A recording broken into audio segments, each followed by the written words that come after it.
Tuloy-tuloy po ang ating balitaan. Kamustahin muna natin ang heat index forecast ng DOST Pag-asa ngayong araw. Hanggang kailan kaya natin mararanasan ang mainit na panahon? Alamin po natin sa report ni Bernard Ferrer. Live, Bernard. Diana, abot sa 25 lugar sa buong bansa ang nasa orange o danger level dahil sa mataas na heat index ngayong araw.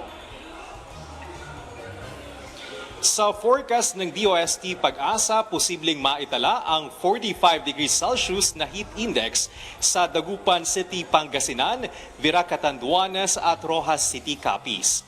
Habang 44 degrees Celsius na heat index ang posibleng maitala sa Puerto Princesa City, Palawan, Aborlan, Palawan at Cuyo, Palawan. Nasa 43 degrees Celsius na heat index ang posibleng maitala sa Lawag City, Ilocos Norte, Batac, Ilocos Norte, Bacnotan, La Union, Dumagas, Iloilo at Giwan, Eastern Samar.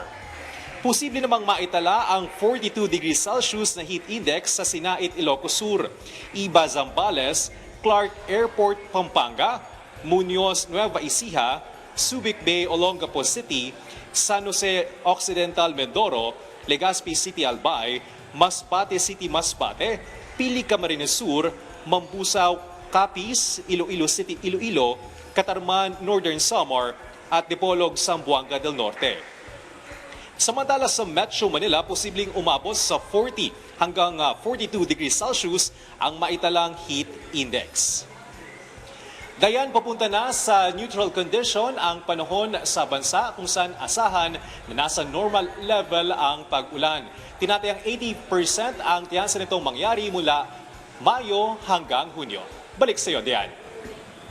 Maraming salamat, Bernard Ferrer.